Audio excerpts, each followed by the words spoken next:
Yo, we're back with part two of Take Care of Home with your boy, Marquis, and I guess Darius Warren.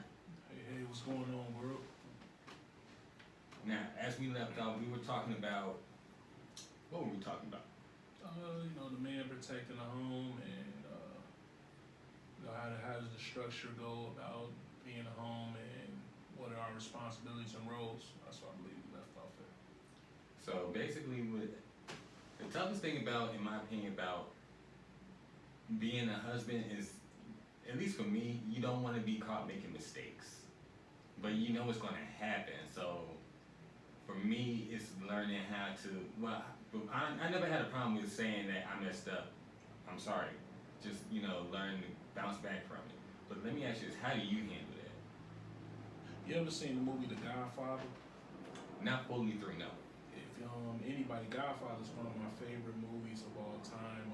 My father introduced me to that movie. I've seen all the Godfathers, 3 of them. But there's a famous line that I've used in my life, and it really describes manhood and being a husband. What he said, he was talking to his son, and he said, "Women and children can be careless, but not men," and that's really true. As a man, I can't miss. Women might take that as, oh, women can't mess up, but as a man, as being the head of the household, I can't mess up like that. I can't. If I do something, make a bad investment, or do something that jeopardizes us financially, it's gonna take some money. Somebody's gonna have to come and make some lawyers. We're gonna have some things. Whereas for my wife, if she does something to make a mistake, she knows I'm right there to catch her. Mm-hmm. Now, I know it's supposed to be the same way. If I make a mistake, my wife's supposed to catch me, but it don't always work like that for men. Let's just keep it real. If we're going to have this conversation, men know that men save men. You have to save yourself. Yeah. You have to be disciplined enough to know that, I can't do that. That's going to jeopardize my house. Or that's going to put my wife in a bad position. That's going to make our children be in a bad situation. And you don't want to do that. So I really live by that statement. Women and children can be careless. I can't. Mm-hmm. As a man, I can't miss. I can make mistakes, but I can't make them to where we're going to be on the street, or we're going to be in the dark, or we're not going to eat. Because I can't have that. Because as a man, if something happens to your family, they're not going to look at the kids, they're not going to look at the wife, they're going to look at you. Mm-hmm. Like, what did you not do, or what did you do to put your family in a situation? What happened, and I don't want to be in that space where I have to answer those questions or be looked at like that. So I try to do the best that I can. And like I said, I don't have all the instructions. Being a husband, this is all new territory for me. And I'm walking every day. I take one day at a time, 1 minute at a time, 1 hour at a time. It is all new, and I'm doing the best that I can. So let me ask you this. To all the gentlemen who are out there who are either considering marriage or have a skewed view on marriage, after almost 2 years in the game, and as a millennial man, what would you tell them? You have to know you, and when you're thinking about marriage, as a man, look at the partner you're courting. What value does she bring to you? Because you have to get past the love part, because love is great, but marriage is a business. Mm-hmm. And I believe that you need to find the best business deal out there, because marriage is forever. I don't believe in divorce. Once I'm married, this is it. If I get a divorce, I'm not doing this no more. That's it. I've told my wife that this don't work, I might kill you, because I put a lot of investment into you. So, and the return for us to divorce, you would have to run. But any man who's considering, know who your partner is. Understand what you're willing to accept and what you're not willing to accept. You have to have that established. That's why I believe in certain traditions, but I also believe that you need to live with this person before you say I do. A lot of people back in, they say that's shacking. I don't believe in shacking. Well, okay, that's cool. That'll work for you guys in the 40s, 50s, and 60s. Today is a different ball game. Mm-hmm. It's a lot of different money, a lot of different things that's going on. People got this PTSD stuff going on. We got trauma and different things we've been dealing with from Generation X, our parents. And I need to see if I can live coherently with with this person in a setting, because let's just be honest, when you're dating and you go visit each other at the house, you're on your best behavior. You sleeping, most women sleeping sexy, got this on. Now I need to see you with that bonnet and that scarf on at night. I need to see if your breath stink.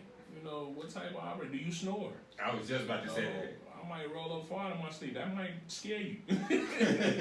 You know, I need to see how you are. I need to see you when you're comfortable. You know, in the setting, I need to know that. And I encourage that anybody that's gonna get married and you're serious and you guys gonna take that step, live with this person. Yeah, because somebody told me, I'm trying to remember who told me this, but it was very important and I never forgot it. You need to make sure that you can see your partner in all 4 seasons. Yes, I agree wholeheartedly. When they're sick, you know, you need to know what type of steps you're getting into, because people react to different things differently. Especially when there's danger, sickness, something's going on. You need to see what type of person you have. Are they gonna stand tall or are they gonna fold? Are they good with handling business, finances, and makeup? Because I might come home, we in the apartment, next thing you know, the lights off. Well, wait a minute, what happened? I gave you the money to pay the light, but I had this going on the credit card. No, that ain't something no. That's bad, that's flag. You didn't communicate. Are they a bad communicator? Are they not trustworthy? You need to know this. And it's serious, because once you say I do, it can't be undone without some paperwork and some money. Like you said earlier, that's when the real work begins. Yeah, the real work begins after that and that next day. So you have to go into the situation knowing, okay, I can trust this person. I know what I'm getting myself into. I've lived with this person. Okay, I can accept their faults. They can accept mine. Because I'm not perfect. And I tell any person about that. Another thing, go to therapy. I have a therapist, individual. Go to couples therapy. I support anybody who wants to get their mental together. There's a lot of therapists out here. Get somebody you trust, you know, and really get involved with them, because like I said, we have a lot of traumas that have not been resolved as millennials. We've seen a lot in our short 30 years or whatever you are in age, and some of that stuff needs to be addressed, because both of y'all bring your mental baggage into a space and unpack. You don't know what you're gonna open up. So that's my advice to anybody who's thinking about marriage, man or woman. You know, do they have a relationship with God? You know, do they believe in a sense of higher being? Who do they call God? How is that gonna transition into the household? What the covering are you guys gonna be under? What are the children gonna follow? You know, learning about discipline. How do you go about disciplining? I came from a household where my grandmother cooked. We didn't go out and eat a lot. So she cooked 3 meals a day practically. You know, I'm used to cooking. You might get a woman who don't know how to cook, who doesn't know how to keep a house and stuff like that. And, you know, that plays a big part.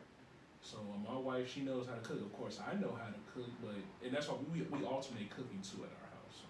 But when I have children, I'm gonna have to cook. Things like that, keeping home, you know. And I have that expectations that we're gonna be able to do that together. That's good, that's good. So let me ask you this. Were there any parts of marriage that surprised you? I wouldn't say it's a surprise, because once you've been with me and my wife been together over 12 years. Really? Yeah, we've been together since college. Like, we've been married too, but we were strictly platonic friends for 2 years. We were just friends. Like, we didn't date, we didn't call each other, like, we didn't have a title, we were just strictly friends. So, you know, nothing really surprises me about my wife other than how amazing she is, you know, and the things she does, you know, her skills and her value. That's always something surprising, because, you know, not very many women have those skills anymore. So, you know, it's funny that you talk about value, because we've seen, you know, listening to some of the ladies out there and watching on social media, a lot of women get upset when a guy asks, what does she bring to the table? And quite honestly, I'm probably gonna get bashed for this, but I don't think there's no issue with a guy asking what a woman brings to the table, because I'm pretty sure there's a flip side. A woman is asking what a man brings to the table, right or wrong. A woman is not going to sit at the table if you don't provide something. Mm-hmm. And this is why you have these new, the Kevin Samuels. God rest in peace to the great Kevin Samuels. I watched a lot of his material. That's why you have Fresh and Fit, that podcast, and there's a few other ones that, because now men are starting to wake up to like, wait a minute, it's just one-sided. We've always heard what the women want. Well, my question is to you is, the men that you want, what do you think they want from a woman? Mm-hmm. We never talk about that part of the argument. That never gets discussed because we supposed to just accept and take whatever comes. No, it doesn't quite work like that. I need to know what value you have for a woman controls access to to sex. They control that part of the dynamics. Men control access to relationships and marriage. Mm-hmm. So let's just say, in order for me to get sex from this woman, I have to do all kinds of things. I got to court you, date you, take you out, do this and that. Well, here's the flip side, honey. For me to get the ring, you have to do some things to prove to me you're deserving of that ring. You have to do that. Talk about it. Or else you just be in the rotation. Because women fail to realize that it's more of you all than it is men, good men at that. Mm-hmm. The significance, I think the ratio for men to women is like 1 to 5, 1 to 6. So that means I have options. And I can leverage that. And that's the thing, and women don't want to hear that, but that's the truth. I have options. You have to show me, why do I need you? Why should I give you the ring? Why should I give you that title?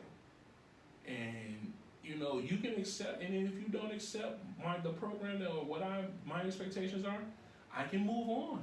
And they gotta be okay with that. Yeah, I can go, hey, this is not a good business deal. Me giving you that title is not good. I can go find it. It's been real. I appreciate your time. It's just like an exit interview. I appreciate everything you did for me, but your resume doesn't fit the qualification of what I'm looking for. And I move on. And what women need to also understand that 1 in 4 will marry. 3 will die alone. Look it up. The statistics is not in y'all favor for that. But, anybody who's married, man, try to hold on to that person. Because from what I heard, the dating scene ain't what it is. I heard it's pee in the dating pool. It's worse than pee in the dating pool.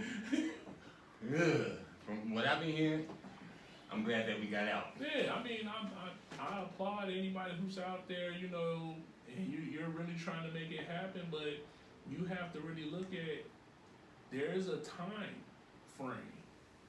A woman that's 35 and up, not married and doesn't have children, I'm not saying that there's not a man checking for you, but there's a woman that turns 21 every day.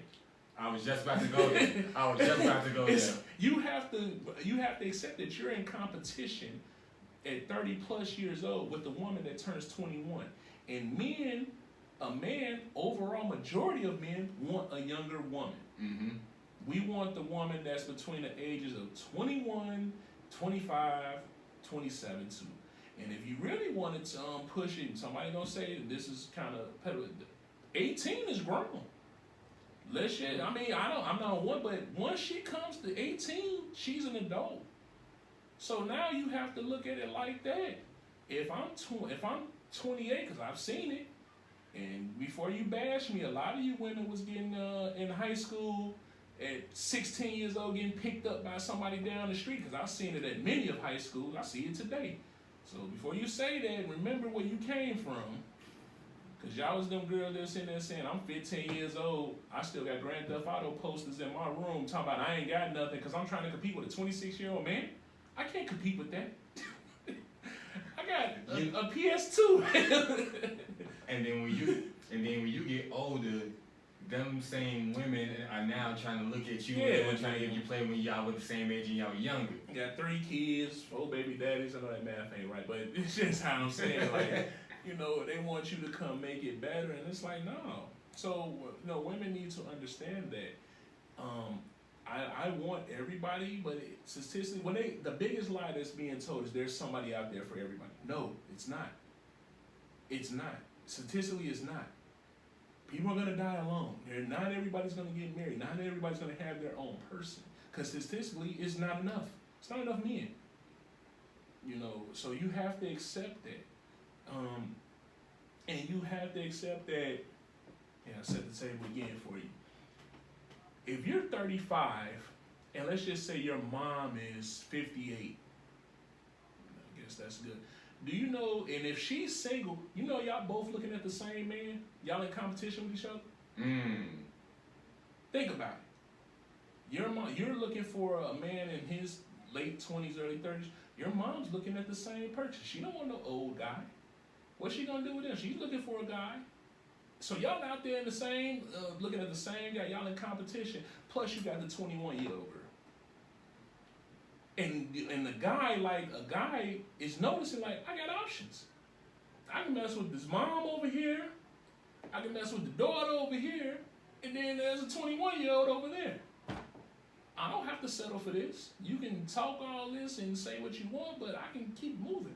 And as the guy, you want to find your best option and put a ring on it. Mm-hmm. It's business, you know, and like I said, love is great, but you can't eat love like that. You know, love don't fill the refrigerator up. Love don't pay the bills. Not at all. We'll be sitting in the dark in love and hungry. I don't live like that. Yeah, I don't think any man wants their family live like that. They want to always put their best foot forward because as a man, you have to be the provider, the protector, the first and the last line of defense. It's a lot of pressure being a husband, especially a millennial husband. But I think that maybe because of what we've been through in our lives as millennials, we've seen a lot of things happen. In a way, we're built for this. I think that millennials don't get enough credit for the things we're doing. I see a lot of more business owners. I see a lot of people pulling their families into different directions where they were impoverished to having money.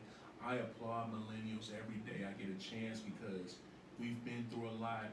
We've come from the crack era, different eras that try to impoverish, especially the African American community. And we've overcome so much. We're college graduates, we're business owners, we're getting second and post degrees. We're doing a lot of things. And, you know, I'm going to take a lot of flack by saying this, but my grandmother's generation, you know, I applaud for them with everything they did for us, opening the doors.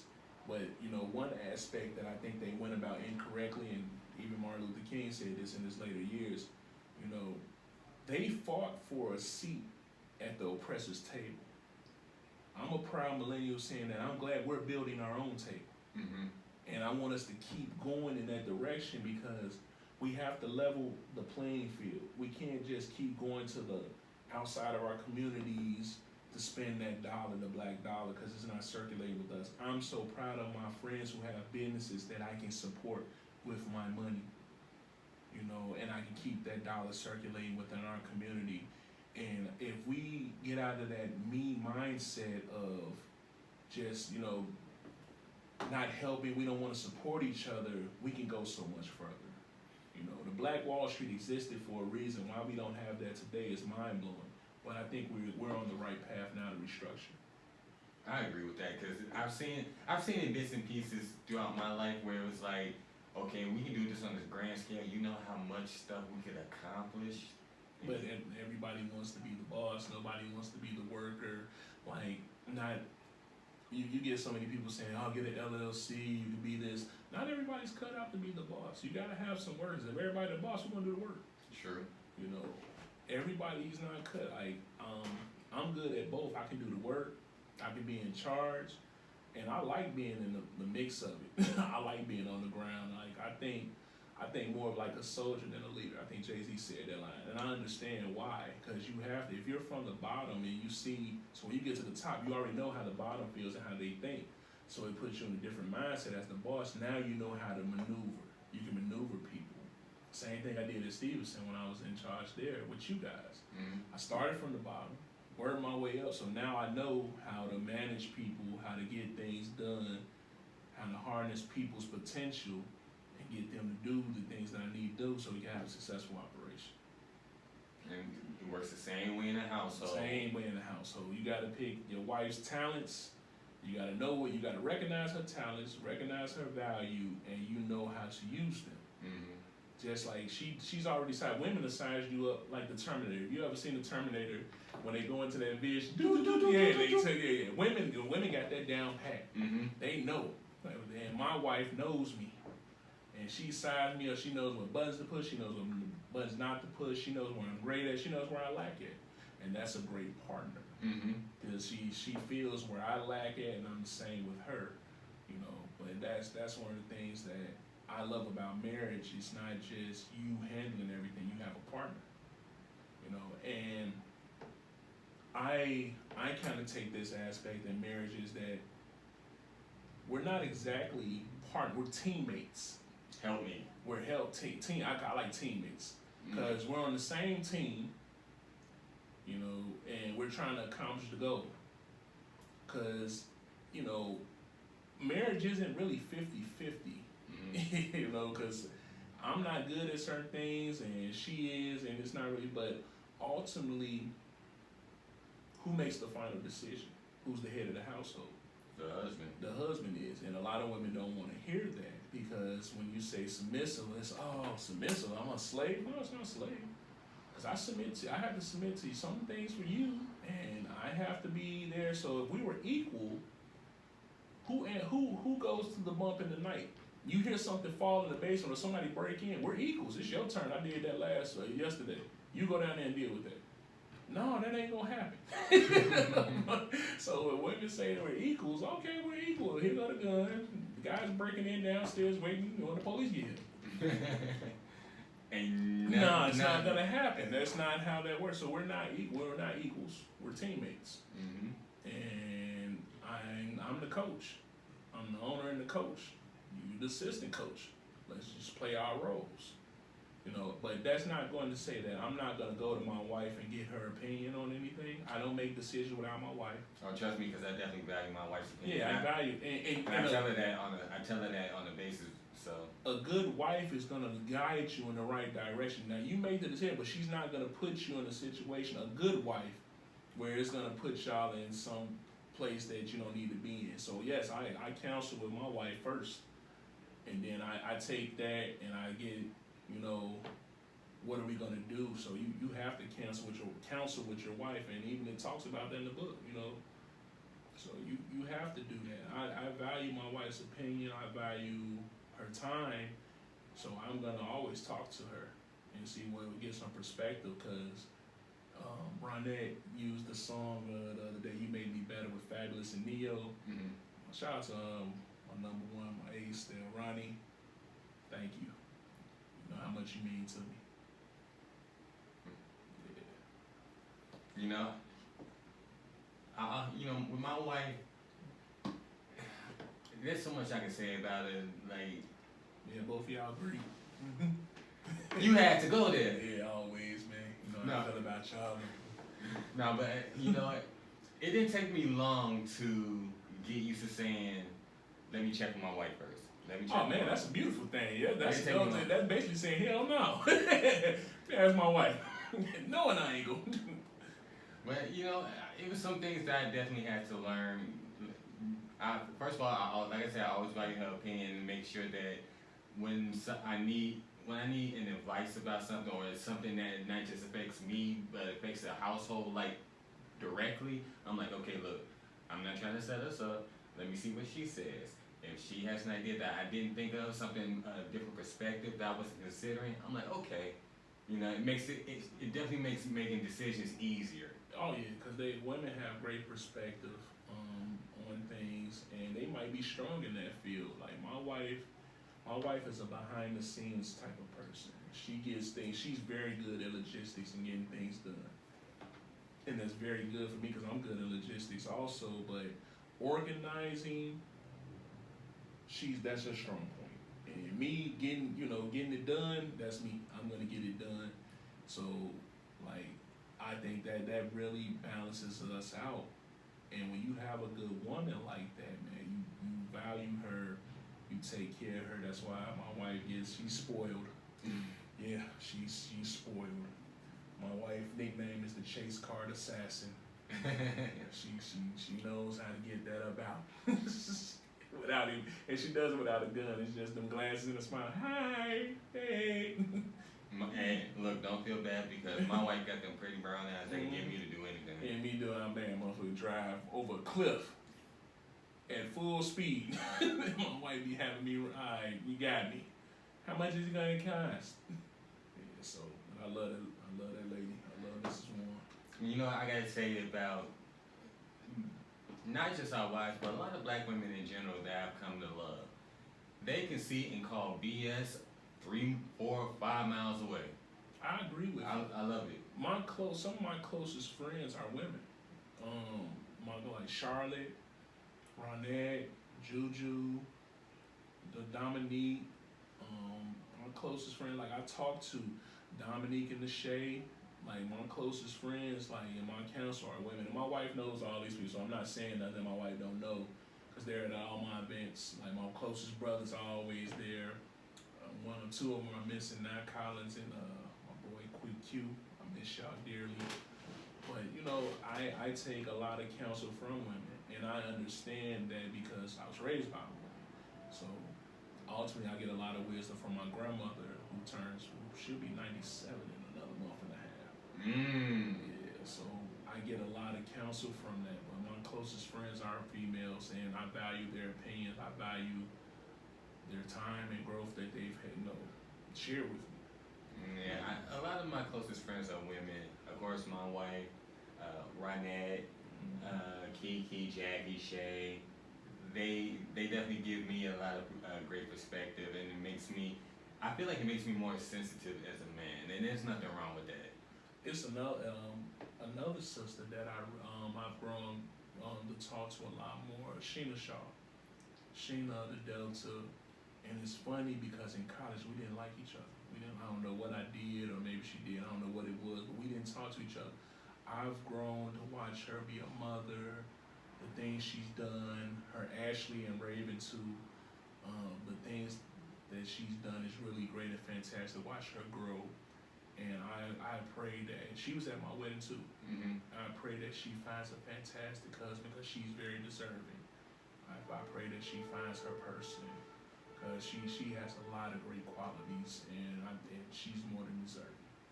It's a lot of deserving women out here. So you guys, we're gonna wrap up this episode. I appreciate you, bro, for coming through, sharing your wisdom with the men and the women. This is your boy Marquis. You can find us on You Stuck With Me podcast on YouTube. You can email us, that is ustuckwitme@gmail.com. You can also send us on our Facebook page, You Stuck With Me podcast. You guys can send us sticky notes, emails, everything in between. You can find me on Twitter and IG at mine_N1. That is mine_1 N1NE. I'm gonna set up N1NE_1. So until next time, like I said, this is your boy Marquis. Darius, thank you for coming through. Hey, no problem. And if you guys have any questions for me, you can find me on Facebook. I'm on IG. Derrius Warren, that's DERRIUS. My parents were unique. D Money's Pics on Instagram, Snapchat. If you want to talk about anything that I said on here, feel free, man. We can have that conversation. We can have that debate. Follow me on Facebook because I put a lot of stuff up there that we can talk about. And I love great conversations. So yeah, this was definitely a great conversation. And once again, thanks for tuning in to the You Stuck With Me podcast. We out. Later, guys. Be safe. Deuces. And that was good. Shit, I thought it was gonna be long. I was sitting there, I'm ready for mom. That shit, go 3, goddamn. Yeah, so yeah, you said it'll be out on Monday. Cool. Just trying to figure out if we're gonna I think we're gonna probably just put out part 1 out on Monday and then part 2 the next Monday.